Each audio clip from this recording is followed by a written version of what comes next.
Hello everyone, welcome back to our College Ready Grammar Lecture 3.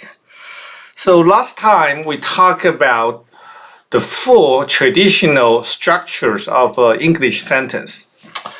It's very important to understand that we start with the simple sentences. It's the building block of more complicated sentences, which we call compound complex and compound complex. So really studying the simple sentences will lay down the foundation for understanding grammar. So let's take a quick review. We have four types: simple sentences, which we'll spend a lot of time on, and compound sentences. Recall that the compound sentence is just a simple combination of two or more simple sentences, typically two, rarely more than two, okay? And usually you use a conjunction like and, or, so, and so on. And we will learn that there's the so-called coordinating conjunctions.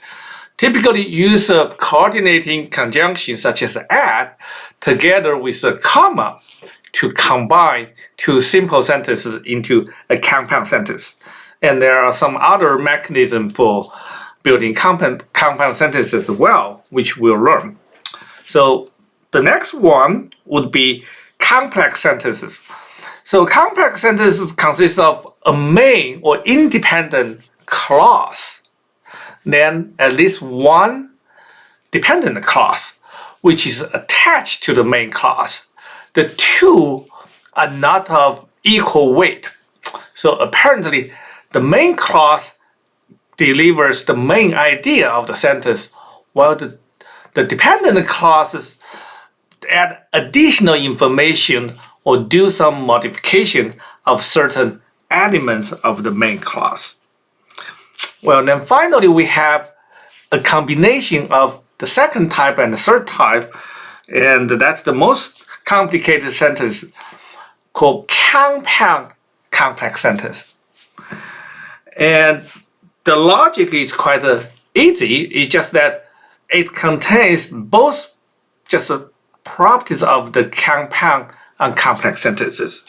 So as you can see, a simple sentence, which may appear as just a clause in the other three types of sentences, is the building block here. So we really want to spend a lot of time to understand how a simple sentence is constructed.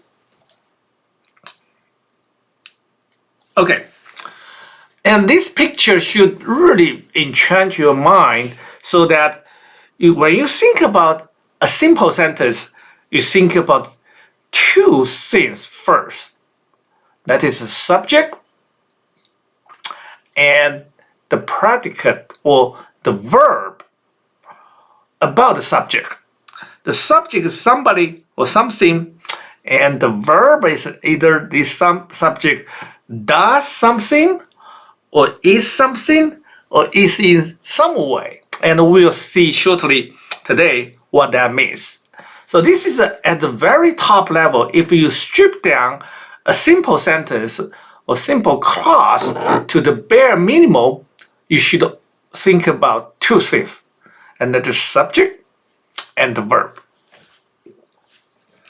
Other things are also important, but not of the same weight as those two things. And we will see the implication of such importance. Now, we mentioned that we want to classify a simple sentence into different patterns. And we had a very quick view on our first day. We saw a few simple sentences. And today we'll formally introduce three types of patterns that just every grammar learner should begin with. And we'll see how Rosa just a diagram with the sentence diagramming tool. Before we start, if you look at the last picture, we say that somebody or something, that's the subject, and there's does or is, that's the verb. So you may wonder how relatively important those two particular parts of speech are, which is noun and the verb. So we mentioned there are 8 parts of speech in English, and we roughly provide this diagram in a way to illustrate which parts of speech are more important, relatively speaking, than the others. So the top row here contains the 4 parts of speech that are just from information perspective more important than the other 4 types. And those are noun, verb, adjective, and adverb. Why? As I mentioned, they deliver the main information of whatever ideas you want to express.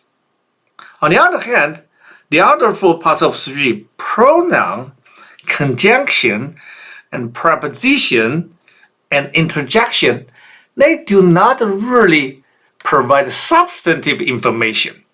Their roles in sentences are more of an auxiliary. Think about it. A conjunction such as and, or, what kind of information is there? Not too much. And a pronoun like a he or she, myself, and so on. A pronoun is just a nickname for a noun or a pointer pointing to a noun. So it's just another way restating a noun. Therefore, by itself, the pronoun does not have much information. And typically, a pronoun should have the noun that it points to already appearing. In other words, if you have a pronoun appearing before the noun that it points to, the reader cannot really figure out what do you mean, unless in some cases the noun shortly appears after the pronoun. In that case, it might work. But in general, the noun should appear before the pronoun. So in that sense, pronoun is also kind of just secondary, auxiliary. It does not by itself provide the information in the sentence. And the preposition, obviously, just similar to conjunction, it does not carry much information by itself, like on, off, in. All those prepositions are kind of glue words connecting other parts of the sentences. And finally, interjection.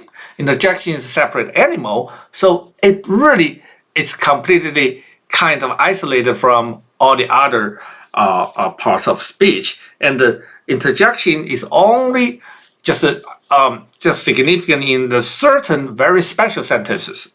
Okay, so from this simple chart, we see that the top 4 just parts of speech provide the substantive information, and that's very important to understand. And you will see how this just a fact will help us understand the various grammar structures. For example, when we talk about clauses, very few people actually know there are 3 types of clauses in terms of from a grammatical view. Those are noun clauses, adjective clauses, and adverb clauses. They are equivalent to nouns, adjective, and adverbs. And the verb, which is we will shortly just discuss, which is the most important part of speech in English, does not have any equivalent clauses. But we do have the so-called verbals, the infinitive, participles, and gerunds. So the reason we have verbals is because verb is such a unique thing in English. We don't have clauses equivalent to the individual parts of speech, but we do have verbals. All those concepts will be discussed, of course, later in this the course. But for now, we really want to give you a big vision for what we will discuss down the road. So for today, we will first look at the two simple, just part of speech that really just constitute the fundamental building blocks of sentence. Those are verbs and nouns. You can see from this diagram why verbs and nouns are important.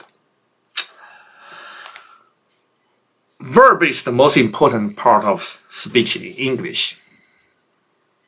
Let's pause for a second to really understand what this means.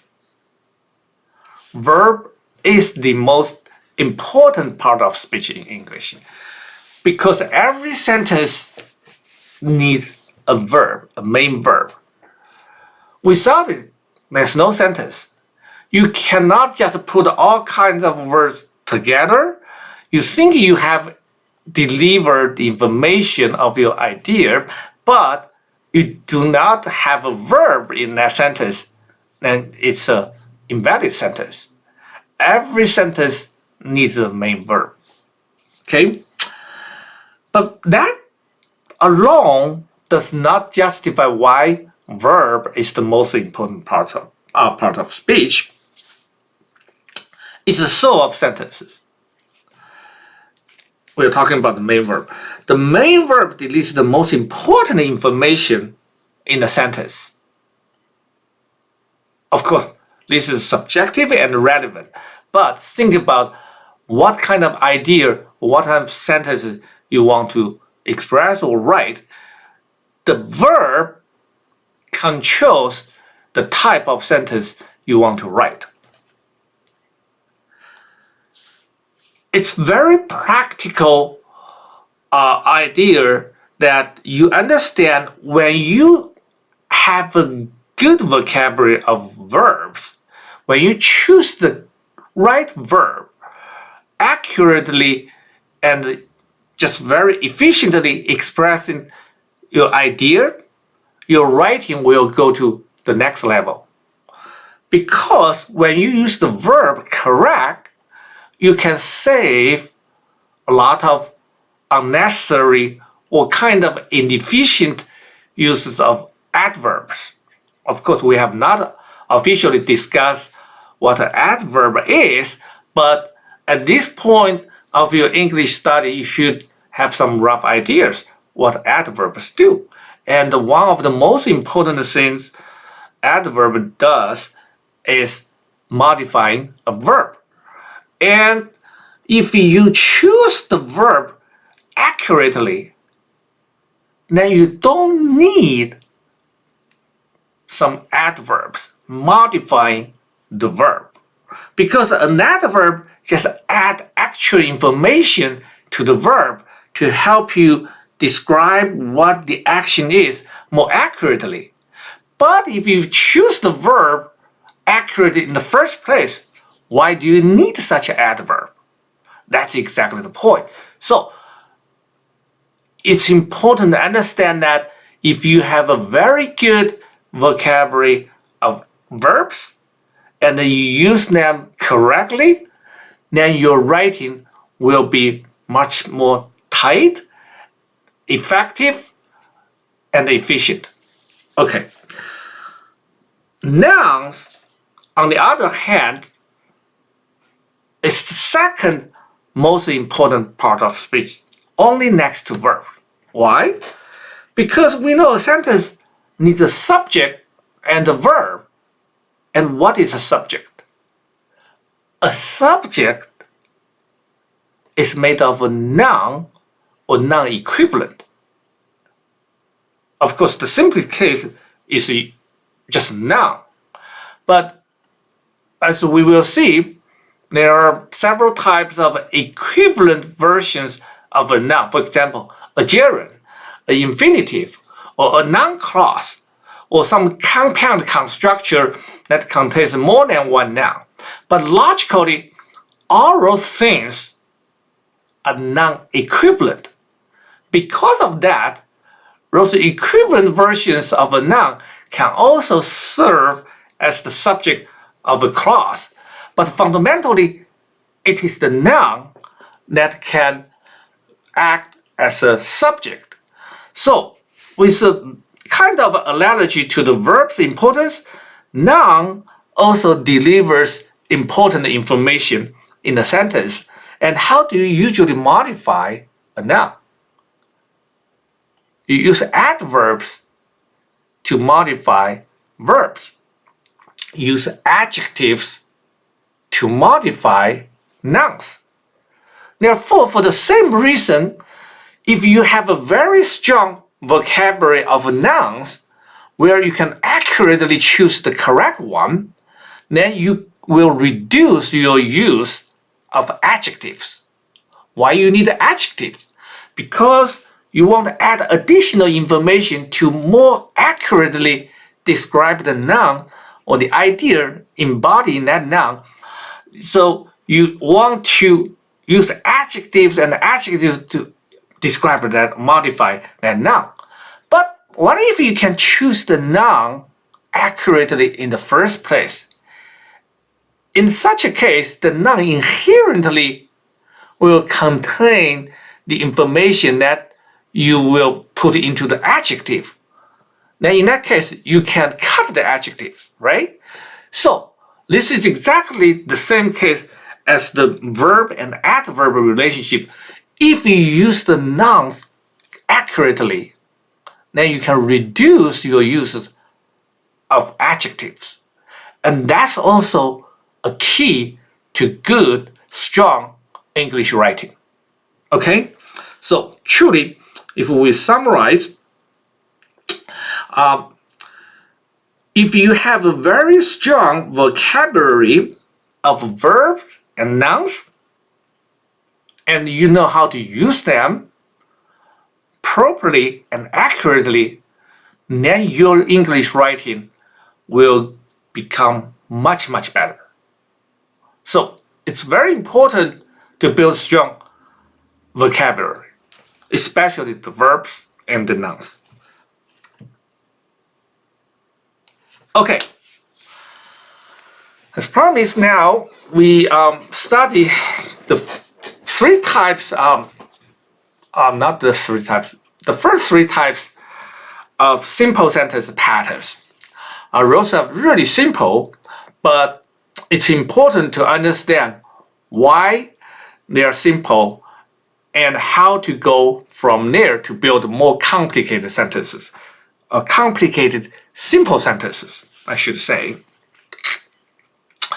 So the first one is actually much simpler than what you see from the title. The title says subject plus the be verb plus, really, here we go, we have some jargons, subjective complement, and in adjective form. And this is also called predicate adjective. Don't be distracted by those jargons. Sometimes we need the jargons to accurately describe the theme, but the actual theme is much simpler than this. Okay? So, we have already seen this, but now let's officially do that. She's beautiful. This is the simplest sentence for this first pattern, where we see there's a subject, which is she. Remember, she here is a pronoun, right? And we say that a pronoun is just a nickname for a noun. Therefore, this is effectively a noun. And only noun or its equivalent can be the subject of a sentence. So she is beautiful. And is, as you may know, is a be verb. So what is a be verb? Be verb is a special verb super special actually in English, where it has different forms depending on the subject and the plurality of the subject. We have M is R. M is for the first person, and singular first person I, and R for the second person, whether singular or plural, it's always R. You are. Because you, there's no plural for you. Whether it's a single person or group of person, you always say you. So therefore, R is always there for this second person. And finally, we have third person, either singular, she or he or it. That's singular for is. And when we have plural, they, that's again for are. Okay? But that's also for the third person. But regard this, all those verbs are be verb. And be verb have different tenses, right? Was, were. But it's important to understand what be verb is. A be verb, as we will see in the next couple of lectures, is a special linking verb. We mentioned this, but let's not to go that far. We will discuss linking verbs when we study additional simple sentence patterns. But for now, it's just really simple to know what the be verb is. And in this first pattern of simple sentence, how it works. She is beautiful. So the be verb connects she to beautiful here. What is beautiful? Beautiful is an adjective.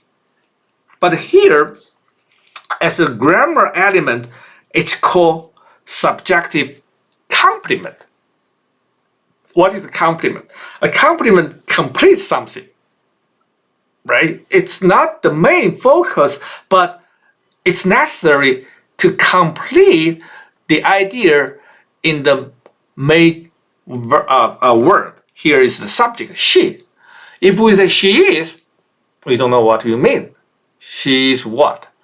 She is beautiful. So beautiful as a adjective completes the idea of the sentence, and that is it describes the subject here, she, and is as a be verb connects the two.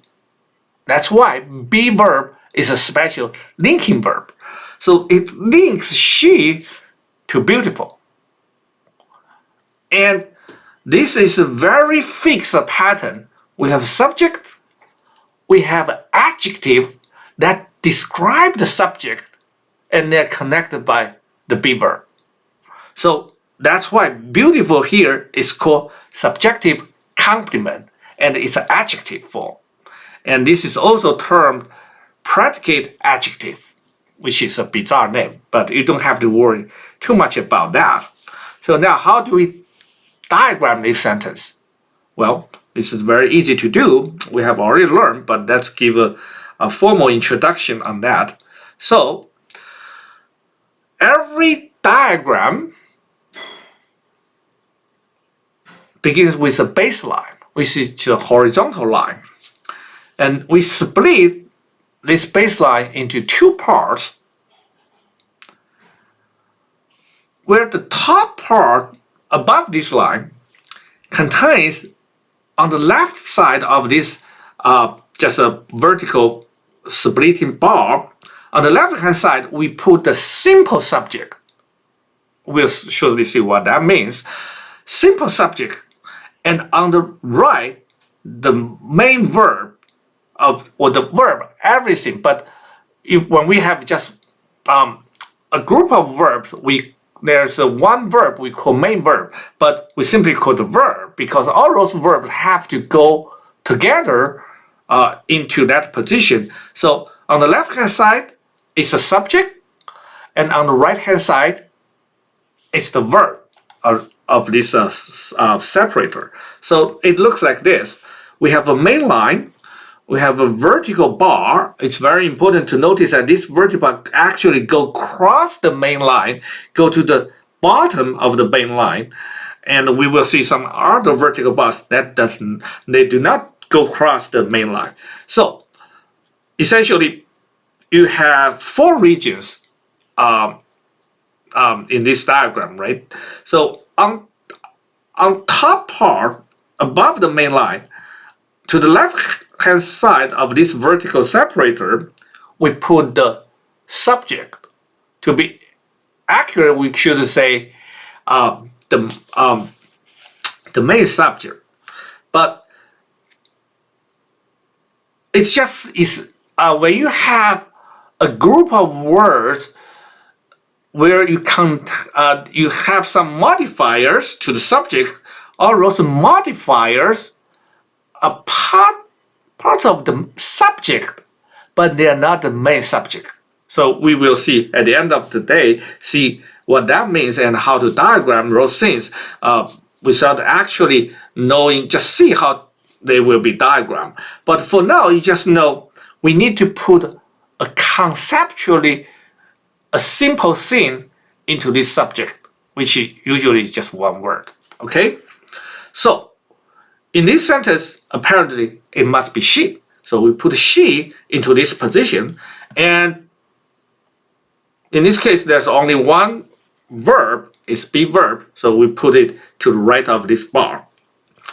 And how do you diagram beautiful? Because now we have a subjective complement. This subjective complement belongs to the top half of this diagram, means it has to go above the main line, because this is directly modifying the subject here. So we add another thing to the right of the verb.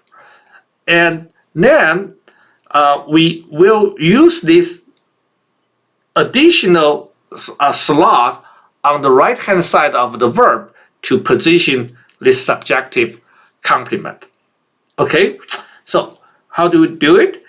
It's diagrammed on the baseline, important, above the baseline, with a diagonal or backslash a line before it to indicate that this adjective points back to the subject or modifies the subject. So it looks like this. So notice that this separator here is not straight, it's a diagonal or backslash, right? And it does not go across the main line. It never will. The only thing that go across the main line is the main the vertical separator here. So we have 3 slots above the main line in this sentence diagram. So we put subject, be verb, and the adjective into those positions, and nothing beneath the main line. Okay, so this is the basic ideas about sentence diagramming. We build a diagram. We have certain rules about where to put each word into this diagram.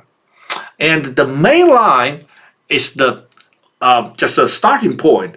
All the important words will go above the main line. Okay, so because this is the bare minimum sentence, there's nothing we can put anywhere else, especially beneath the main line. Okay, so this is the very first pattern we will study about simple sentences. It helps to understand why we put the second separator as a backward just diagonal.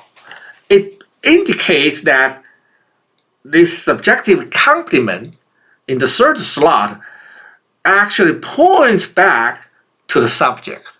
That's just one way to make sense of this. Of course, the whole thing, the diagram is just a tool. It does not really exist just because of some definition. It's just an invented tool to help understand the grammar structure. So this is independent of the grammar. Grammar does not need a sentence diagram. but we can use a diagram to help understand grammar. So we try to make sense of everything we built into a diagram. So this backward diagonal is kind of helping you to understand that this subject complement really points back to the subject. Okay?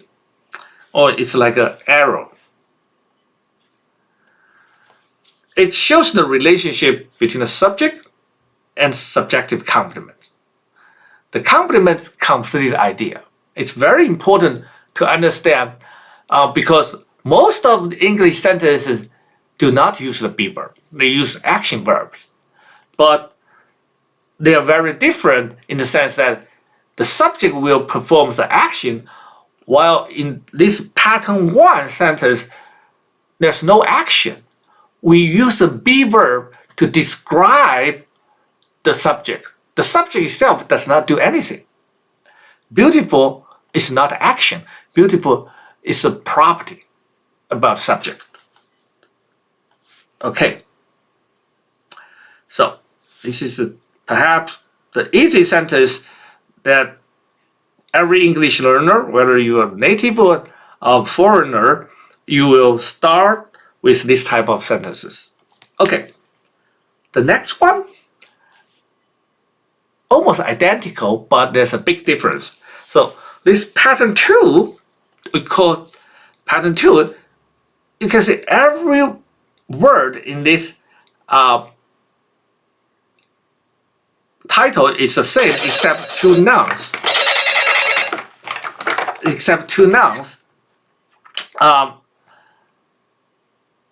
In the previous slide, we have adjective here and the predicate adjective. But here only we use nouns and predicate noun to indicate what this pattern is. So the sentence can be really easy. This is slightly more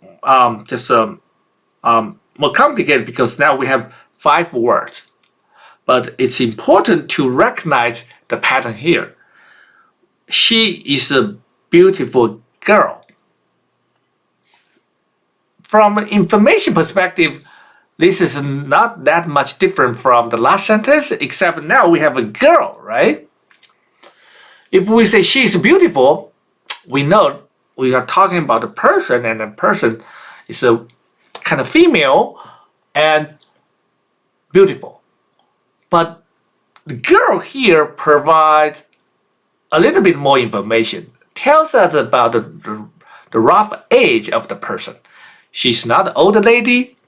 She's not in her 30s. She's just a beautiful girl. Of course, sometimes you can mean, by girl, you mean not a real girl, but could be a woman, but that's exception rather than the rule. So when we say she's a beautiful girl, you think that she's a young female. And here, the subject is, again, she. And the verb, there's only one verb, is be verb is. But the next group of words, a beautiful girl. You think about what is the key word in this group of words? A beautiful girl. Apparently it's girl, because as an article and the beautiful, both are modifiers of a girl. The girl word is the essence of this group, a beautiful girl. And they together provide additional information about the subject she. Just like the adjective beautiful in the previous sentence, girl here completes the idea of the sentence. She's what? She's a girl. Okay, so this is also strikingly similar to the first pattern. This is a very different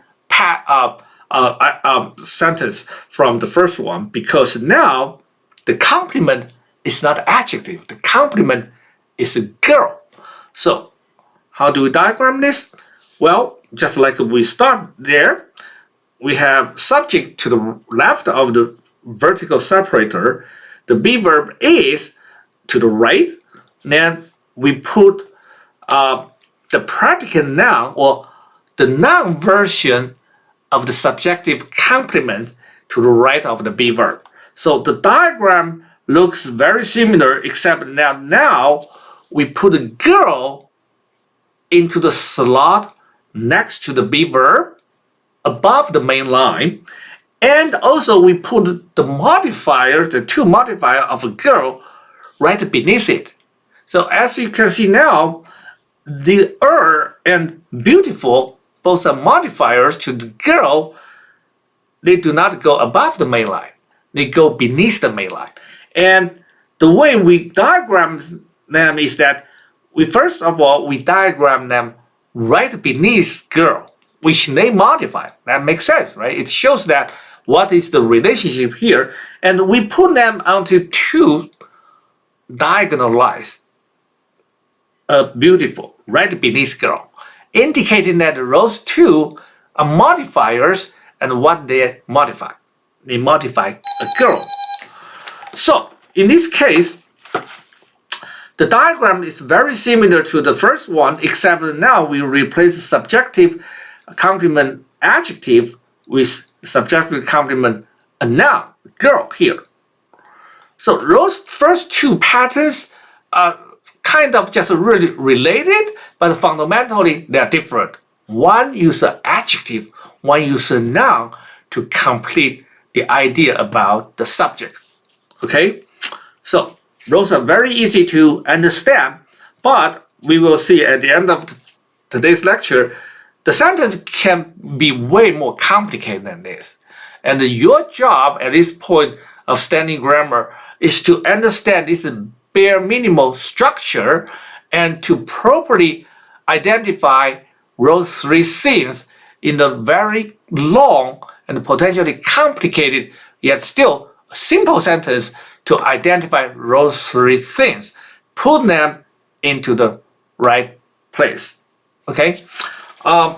We will see that, say, this adjective, she's beautiful, can be replaced by some more complicated structures, like a prepositional phrase, just an adjective clause, and so on. But once you understand this bare minimum structure, it will be logically straightforward to replace, say, adjective beautiful with those more complicated structures. Because everything mathematically is the same. You just replace an element with its more complicated version. So that's why it's so important to have a solid understanding of the bare minimum basic things. Okay. Now, you think again, this girl points back to she. In this case, girl is just another name of the subject, right? She's a beautiful girl. After you introduce this sentence, in the future, whenever you refer to this subject she, you can also say the girl, that girl, and so on. Now the girl is just another name for the same person of this subject she. So that's why girl refers back to she. A different type of complement. Okay, now let's introduce the third one, the third pattern that we'll discuss. And this one is really kind of just unusual, and it's a little bit difficult to understand. So this is a relatively very rare pattern, but because there are still many sentences of this particular pattern, so it's worthwhile to independently or separately list this as a unique pattern. But overall, this pattern is very rare in English. And that is a sentence like this. The king is here. Think about the previous two sentence patterns. We have adjective or noun to complete the idea about the subject. Both are very typical, right? Here the sentence is very atypical. The king is here. What is here? Here is an adverb. Okay, apparently it's not a noun, it's not an adjective, it's an adverb. We will learn later that an adverb can modify three things. They can modify verbs, they can modify adjectives, and they can modify other adverbs. That's the only things they can modify. So here, what does here do? According to the rule we just stated, here cannot modify king, right? King is a noun. An adverb never modifies a noun. Here apparently does not modify there. Well, technically there is considered an adjective modifying king, and adverb can modify an adjective, but here there's no way here modifies there. So the only thing here can modify is the be verb is. It tells the location about the subject. But usually we don't have this type of structure where you have a subject, you have be verb, and you have an adverb. That's very rare. So the adverb here not only modifies the be verb, and it's a particular type of adverb, and that is adverb of either time or place. Why those two things are important? Think about, has everybody heard of Albert Einstein? The relativity theory connects time with space, right?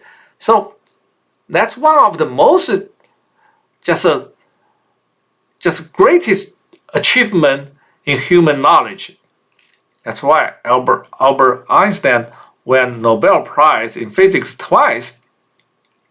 Relativity theory tells us that time and space, or generalized location, place, time and space are very important in nature.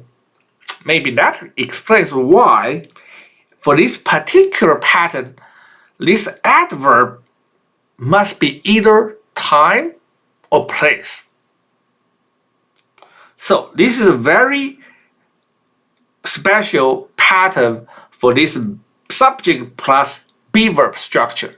Usually when you have a subject, be verb, we either have an adjective or a noun. Those are pattern 1 and 2. But this third one is an adverb. But this adverb must be about either time or place. So the king is here. Here is about the location, the place, about subject. So this is a truly special third pattern sentence. How do we diagram here? Like we said, we know how to put the subject and the be verb into the structure. And notice there modifying king, but it cannot go into this slot because it's just a modifier. King is the word we need to identify to put into this slot. So we know how to put there. It modifies king, so it will be here. But where do we put here? Here, unlike in the first two patterns, where we have adjective and nouns, we put them right after is. Here modifies is. Remember, subject complements, they modify the subject. But here modifies be verb is. So it makes sense that we put it right beneath it. Okay? The adverb that completes the idea of the be verb is diagrammed beneath that verb, which is here. Is. Okay, so that's how we diagram this sentence. This looks kind of just very different from the first two patterns. And when we learn action verbs later, we'll see that a diagram looks like this. It's very common for action verbs, but it's very unusual for be verb or linking verb. Because here, the modifier here is beneath the main line. For be verb, usually those things are above the main line, but here is below the main line. On the other hand, if this is not a be verb, as we will see later, if it's an action verb, this will be very common. He talked loudly. The king talked loudly. What is loudly? Loudly is the adverb modifying the action verb talked, right? So if this is not it's talked, then this diagram will be very, very common. But here, because it's a be verb, this is really unusual. Okay? So, what if we have another example? We say the time and the place. How about time? Well, the last meeting was yesterday. Does this sentence sound grammatical? The last meeting was yesterday. Yes, this sentence is not something that I personally liked, but this is a legit sentence. The problem here is that when you say yesterday, what do you think about it? What do you think about yesterday as a word? Is it a noun or adjective or adverb? Anything? Well, you have to ask this question. Is yesterday a noun or adverb here? The last meeting was yesterday. It sounds like yesterday should be a noun, right? Actually, logically, that cannot be the case. Remember, if we say, she is a beautiful girl, girl is a noun, but girl completes the idea of the subject telling us what kind of person she is. It's a girl. It's not an old lady. And girl is just conceptually another nickname for she. We can say the girl from that point now, because we know she is the girl. But here, if yesterday is a noun, can yesterday be the nickname of a meeting? A meeting is just a meeting. Yesterday is a day. The two cannot be possibly referring to the same thing. Therefore, yesterday here cannot be a noun, because a meeting cannot be a day. The only way to make sense of this is to understand yesterday is an adverb. That's why this sentence sounds a little bit strange, but it's legit. And, language is an artificial thing. It's not like a computer language like Python or Java. The grammar is well defined before you can use that language. We have language first, grammar second. Sometimes you have to just set up your grammatical rules based on what language you already have. Here, the reason is that this type of sentences probably have been used for thousands of years. Therefore, we have to make sense of it. And the only way to make sense of it to treat yesterday as an adverb. And that squarely put this sentence into this particular pattern. Number 3, where we have subject, you have a be verb, then you have an adverb here about time. The last meeting was yesterday. Okay? This is very rare. Let's make sure you understand that. Usually, when you have a subject be verb, you don't have an adverb after that. And you cannot actually put an adverb there to make it a legit sentence. If you have adverb or adverb equivalent, in this particular subject plus be verb form, it needs to be an adverb of either time or place. Okay, so adverb here is just yesterday. The last meeting was yesterday. This is very unusual.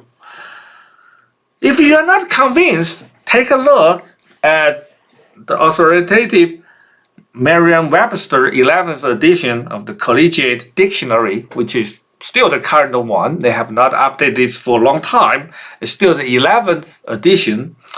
This is the electronic version of the edition of the dictionary, which I purchased many years ago. If you can look it up yesterday, the Merriam-Webster lists yesterday in two separate entries, two parts of speech. One is a noun, one is an adverb. Of course, we know yesterday is a noun. It means yesterday, right? A date is a noun. But yesterday here could be also an adverb. So this adverb on the day last past, yesterday, just yesterday. It sounds weird. How can yesterday be an adverb? Actually, it can. So that's where we have this third part of just pattern, right? So the meeting, the last meeting was yesterday. Now we will take a look at the variance of this sentence. So the previous example, the last meeting was yesterday. Now look at this sentence. This is a much more challenging sentence. The next meeting, just last meeting, next meeting, kind of symmetrical. It's a Monday. If you are reasonably good at math, you should recognize that the two sentences have very similar structures, right? Logically, almost just identical, except we replace last with next. And the last meeting, of course, is in the past, but the next meeting is in the future. So we use it's a Monday. There are a few things you should notice. First, the verb here, be verb, is in the simple present tense. It is. We don't say the next meeting will be on Monday. You can say that, but usually we don't. This is a special case where you use the present tense to represent the future, but we are not talking about tense for now. So I just want to proactively answer your question why this is for the future. We use the simple present tense to talk about the future. This is a special just case about tense, but the focus here is on Monday. What is on Monday? A Monday is something we call a prepositional phrase because we have on, which is a preposition, and then we have a Monday, which is essentially a noun. Together, this is a very large class of phrases and very important. We will study in the next couple of lectures. A Monday is a prepositional phrase. A golden rule about prepositional phrase is that logically, it's either an adjective or adverb. We have already mentioned that adjective and adverb are important, right? They are two of the four parts of speech that deliver substantive information, while verb and the noun represents the most important part because they're the subject and the verb of sentences. On the other hand, adjective and adverbs, they modify nouns and verbs. They are also very important. They provide substantive information. So it's important to see that a prepositional phrase, which can either be a adjective or adverb, also just very important. But here the question is that a Monday, is it an adjective or adverb?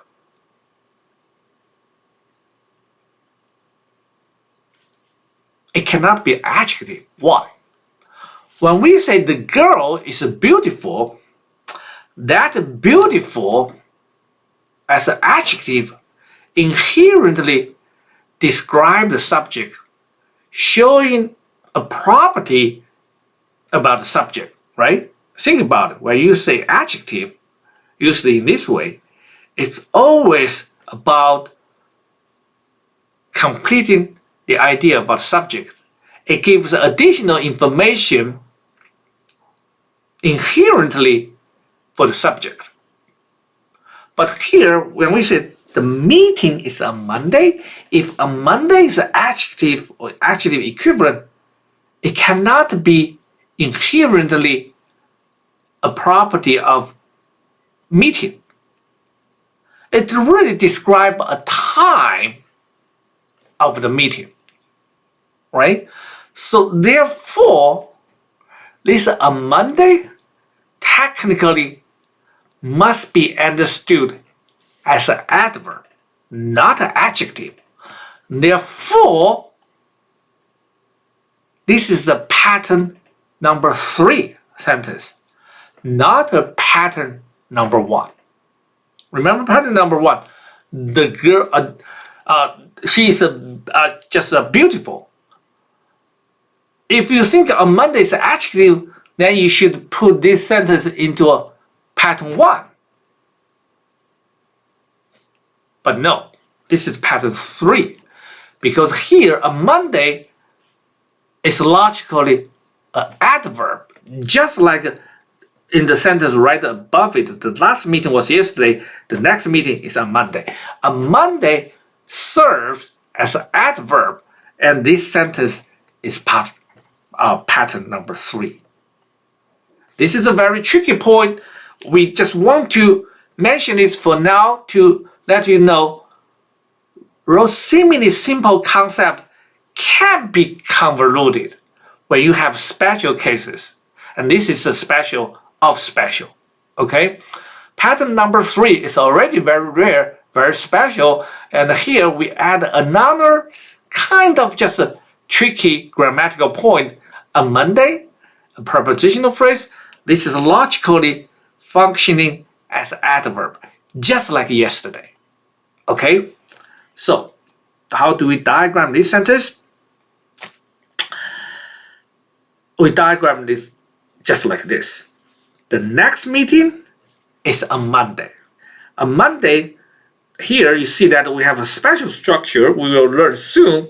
That's how we diagram a prepositional phrase. And in this case, the whole prepositional phrase functions as an adverb, just like yesterday in the was case.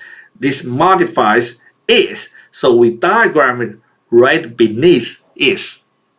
Don't worry about this part. I just want to make a point.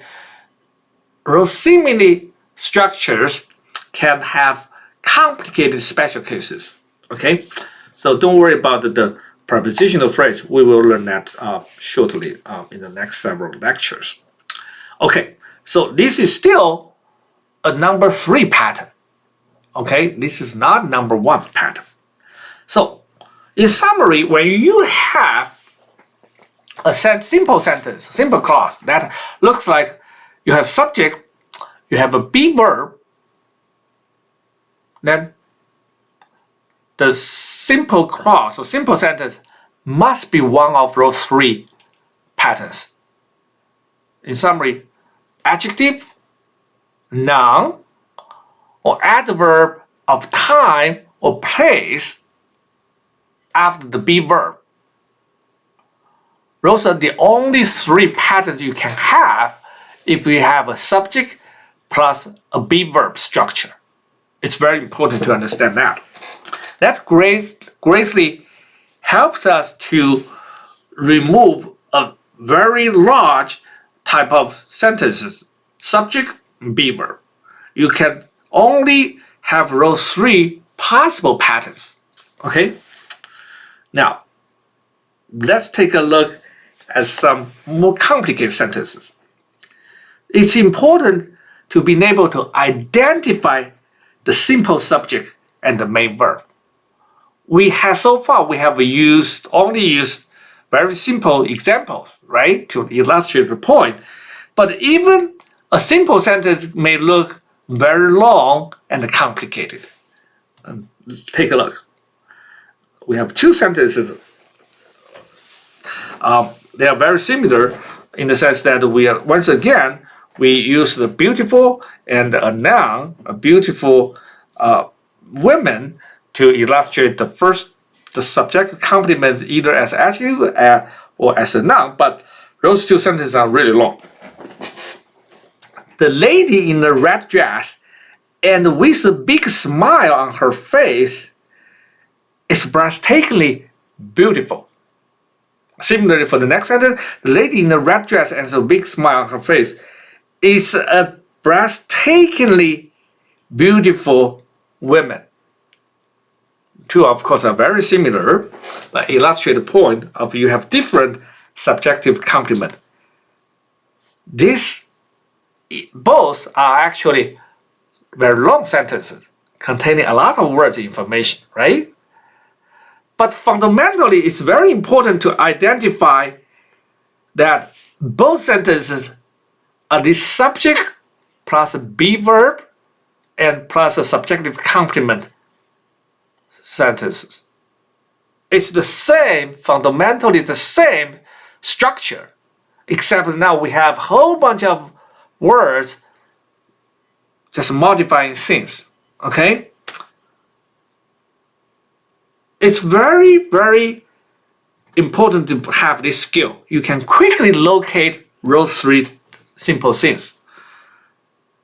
A simple subject. Here is lady.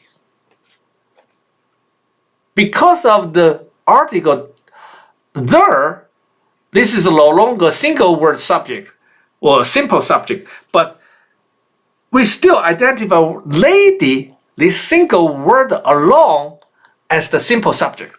Lady is beautiful. Lady is women. Everything else, then modifiers. Okay, let's take a look how we will diagram these two sentences. You don't have to worry about the rest of the diagramming. The point is that you need to be able to quickly identify those simple things. Lady, be beautiful. Lady, be women.